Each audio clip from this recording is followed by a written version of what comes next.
Hey guys, Chef Tim here. Welcome to another episode of the CookingClub.tv. Today we're going to be making a beautiful, delicious cauliflower crust pizza, which we're going to first cook on our frying pan and then finish it off in the oven.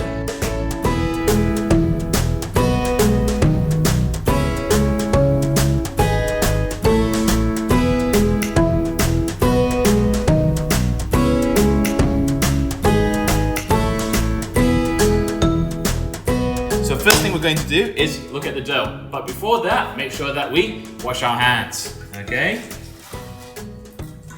Now when cooking, it's also important to make sure that we have some adult supervision. Make sure that as we cook that we're always keeping ourselves nice and safe, okay? So once we've got nice clean hands, right, we're going to start with our cauliflower and we're just going to blend it up into a nice little crumb.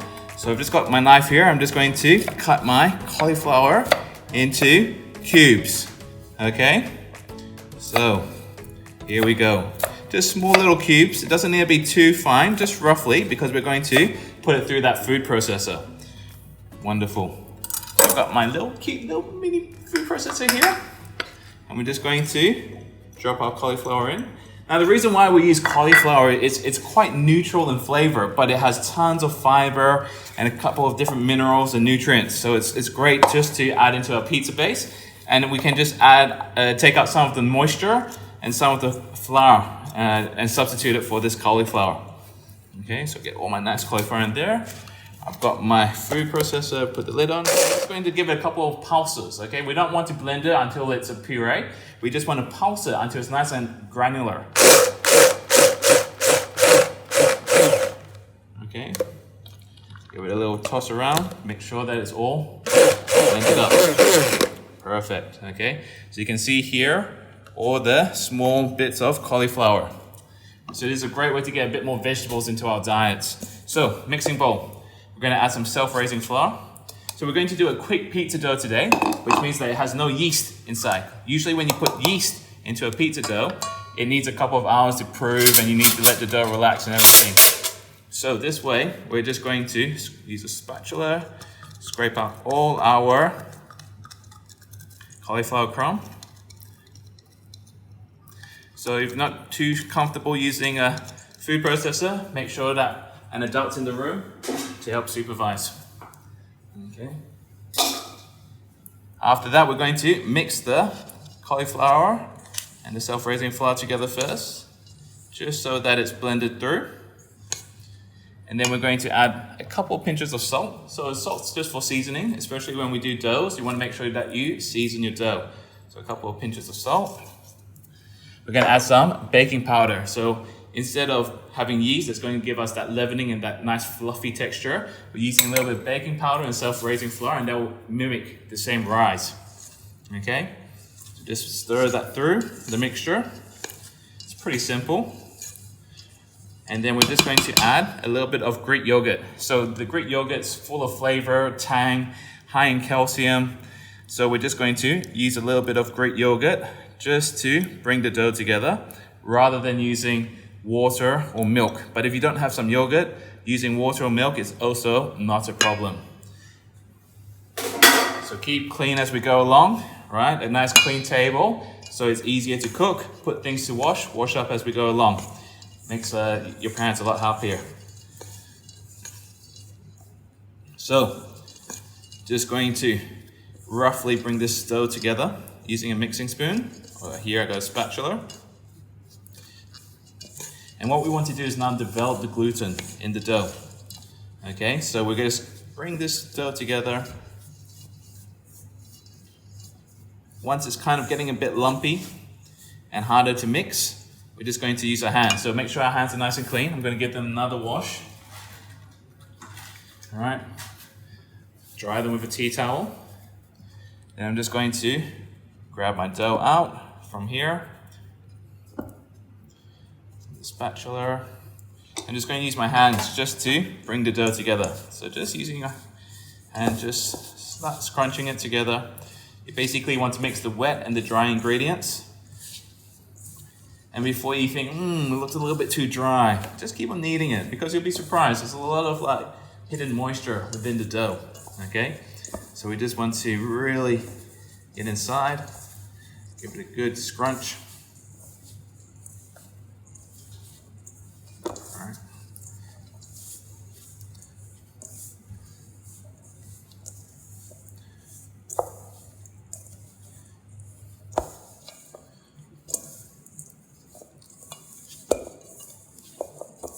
Once it's started coming together, we can just transfer it to our table. Make sure that your table is nice and clean.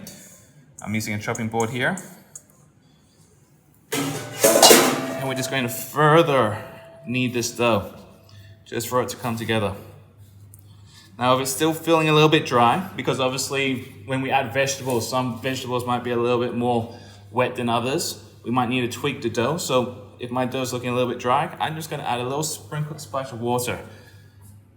All right, if your doughs are feeling a little bit too wet, you can just add a little bit more flour to the dough, just to bring it together. Okay.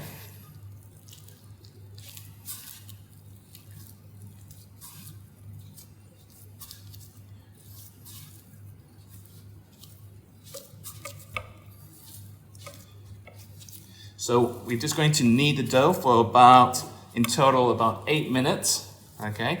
Just so that we can start developing that gluten. So see here, I'm just pushing down on this dough, really trying to get it to come together, all right?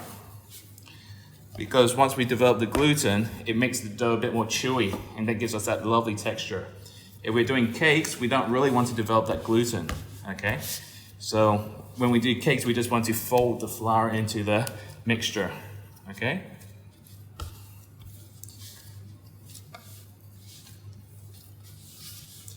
So basically the dough shouldn't stick to the table, just sort of start to stick to itself. If it sticks to the table a little bit, just keep on kneading. It's a nice supple dough.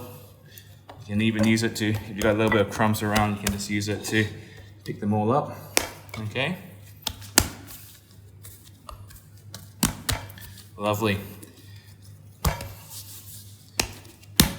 Now if you want, you could rest the dough for about 20 minutes just to allow some of that gluten to relax a little bit, but I think we all like pizza and we're all hungry, so we can start straight away. So we're just going to cut our dough, or we can just rip it apart using our hands, all right, into 4 equal pieces. You can put a couple of them on the side for the time being. Okay, and then you just got one dough ball at a time. Make sure you have a little bit of extra flour, okay? So that's now we're going to roll out our dough. So just a little bit of flour on the top and on the bottom. Rolling pin here. And we can just start to roll our dough out. Now we want the dough to be a bit smaller than our frying pan so that we can cook it inside our frying pan first. The reason why we cook the pizza dough a little bit in the frying pan is just so that we get a nice crust on the dough. Because usually when we do it in the oven, unless you have a pizza stone, so as you can see, this is live. You know, sometimes there's a couple of mistakes. If your dough rips a little bit, you can just fold it over itself, pat it down, and you're good to go. All right, so the dough is quite forgiving. A little bit more flour. Just roll it out. Okay. So once we roll it out, we're just going to put it onto a plate.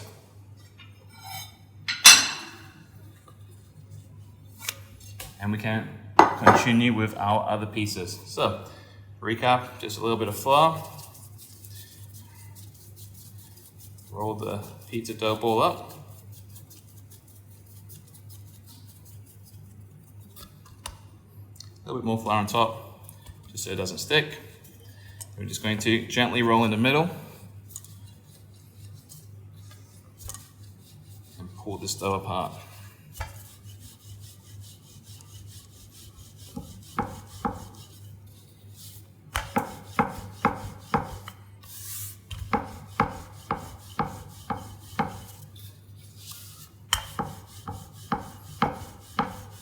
Okay. So, once you've done rolling all your dough, what we're going to do is we're just going to wash our hands.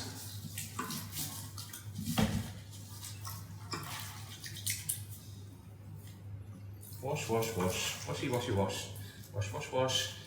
Should take you about 20 seconds to wash your hands. It shouldn't be like a psh, like a shower, right? You need to actually shower, clean yourself a little bit. Okay, needs a bit of soap also. So wash, wash, wash. Just washing my hands. Okay, dry my hands now. I'm drying my hands. Going to clean up my table. If you have a cool cleaning song, post it as a video. I would love to see it. Ta-da! Okay, so now we're going to cook our lovely pizza doughs. So I'm just going to switch this over. My stove. All right.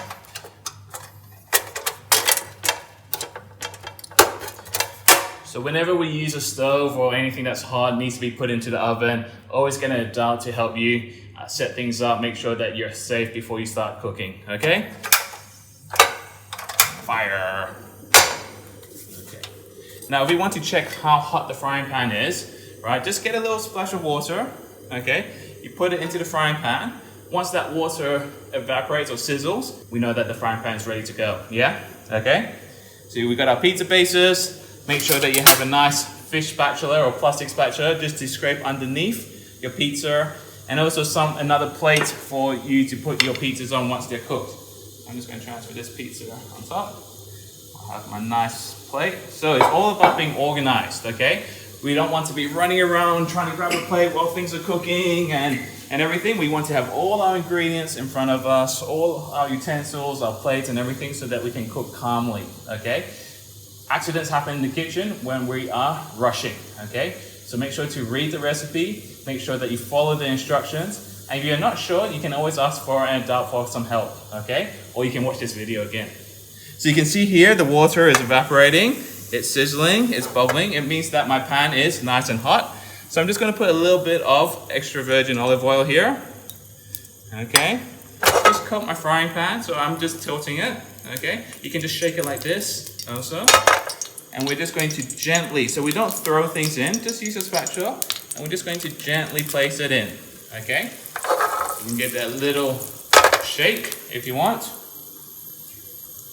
And what we're looking for is just for the pizza to start to get a nice golden brown on the edges, okay? So we're just going to par cook our pizza base, then we're going to put some lovely pizza sauce on top, fresh vegetables, bit of cheese, and then we'll bake it into the oven.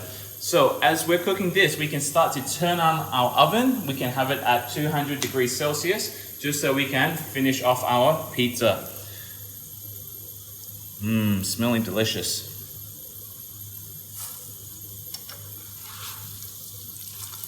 So once it's nice golden brown, we don't want too dark of a color. So once it's a little bit golden brown, we can just flip it over, okay? Now, if your oil is not hot enough in your frying pan, what's going to happen is the pizza is going to soak up all that oil. And if your frying pan is too hot, it's also going to mean that your pizza dough is going to burn before it starts to cook. So you just want it at what we want to call like a medium to high heat. We don't want it smoking. When we have our frying pan smoking, it's usually when we need to sear meats, all right, or seal something up and get lots and lots of color really, really fast, okay? But we sort of want to cook this through a little bit. So, perfect. So just about 45 seconds to a minute on each side. We can take it out gently, okay? So I'm just going to take it out here. And we can put our next pizza dough in, okay? So there should be enough oil. If you need to put a little bit more oil, we can put a little bit more oil, but otherwise this should be a quick and fast pizza dough for us to cook with. Now the hard part about this is that the pizza dough is actually, you could eat this right now. I could have this for lunch. So delicious. So the tempting thing is not to eat it straight away, but let's finish it off so that we have this most amazing pizza, okay? But if you wanted to have this as a snack, it's great as a sandwich, it's a quick bread. You could put some Nutella on this, or you could put some fruit inside, and you'd be, okay, now. Ta-da! Okay, so I flipped it over, right? Just want some color, nice and brown. It just also helps us crisp up the dough a little bit, okay? Just like a pizza, right? There's different types of pizza, right? You get the thick dish pizza in Chicago, in America, but you get very nice thin pizzas in Italy. Even Japan has pizzas now. So I think even though pizzas originated from Italy, You can find them all over the world, all right? And every different country has their own take on pizza, the toppings, the ingredients, the technique, and everything. All right, so once your pizza dough is done, we're just going to gently take it out of the frying pan. Now guys, the frying pan is going to be super duper hot, so please ask a parent or an adult to help you clear the dishes as we go along, yeah? Ta-da! All right. Wash your hands. Wash.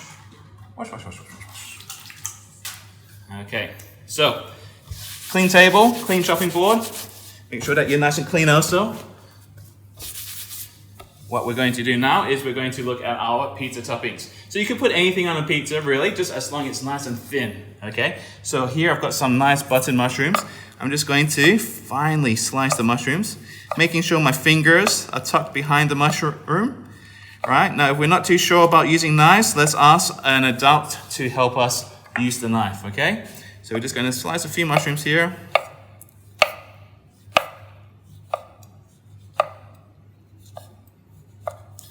We've got some tomatoes, if we wanted. So just slicing through, okay? I'm not pushing down on my knife, I'm just using the knife and just slicing through, right? So that we cut through the ingredients, okay? We're just slicing. Lovely, so I got some tomatoes, some mushrooms, I've got some black olives, and we call this a capsicum. In America, they call it a bell pepper. We're just going to take the top off so that we can rest it nicely, flat, and I'm just going to peel around, okay? So I think I just need a little bit. I'm just gonna keep that one here, stay. Boop. Okay, and we're just going to cut this into small little cubes, okay? Now cutting is all about practice, right? So just start slowly, make sure that you're cutting safely first, and then the speed will come later, okay? What's important is that we keep all our 10 digits so that we can count to 10. All right, so we're just going to cut our capsicum up here. All the same size, perfect. So, doing some nice, lovely vegetarian pizzas today. All right, grab a tray. Now, if you wanted to put a bit of baking paper on the tray, that's fine. Because the pizza bases are cooked, you actually could just bake it on the tray, but I like to put a bit of baking paper because then I don't have to clean up as much. I'm going to get my pizza. I can do 2 on this tray. Amazing. Okay.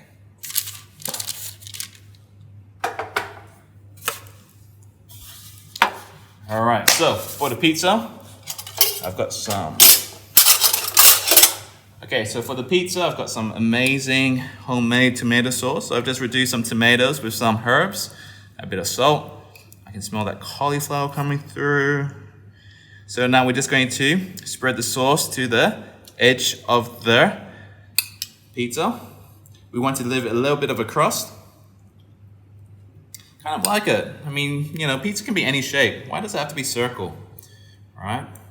So whatever shape you want to do, pizza, monster shape, animal shape, star shape, love heart shape, just a little bit of pizza sauce. Now we're just going to put a little sprinkle of cheese on the bottom. So I'm using some shredded mozzarella cheese, and that just acts as glue so that when we put our ingredients on, that it sticks to the pizza. Can you imagine you have nothing to stick those ingredients? You take the piece of pizza, you're going to eat it, and then everything just drops off.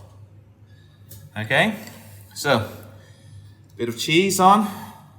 Then just gonna get some of my green capsicum here, just spread it on.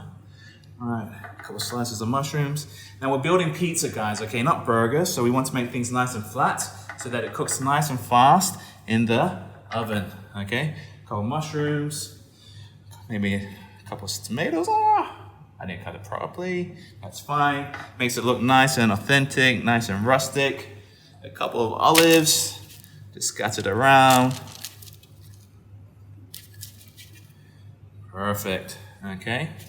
Then we're just going to top it off with a little bit more cheese. Now make sure that you spread the cheese out evenly all over the pizza, not just in the middle, because if you just put it in the middle, it's going to make the middle of the pizza really heavy. So really want to just use your fingertips, just spread out those ingredients. Amazing. Okay. So I hope your oven's nice and hot. We're just going to pop these into the oven. All right, and we'll be back in a second.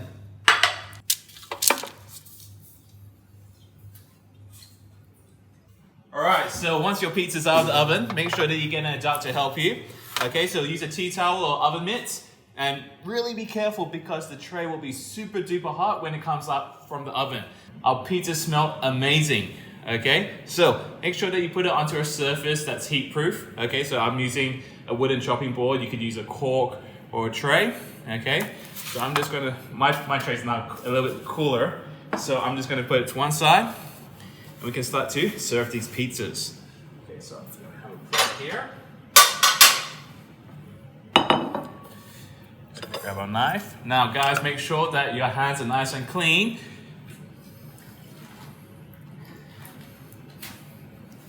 Make sure you dry them with a tea towel. Okay, so pizzas are sort of warm and you can hear that nice crust, right, when you cut through. That's what we're looking for these pizzas. So we're just going to cut them into quarters and then into eighths. So you can use a pizza cutter. If you don't have a pizza cutter, ask an adult to help you with a knife. Okay. I'm just going to cut up the pizza. Then we're going to transfer it to our plate.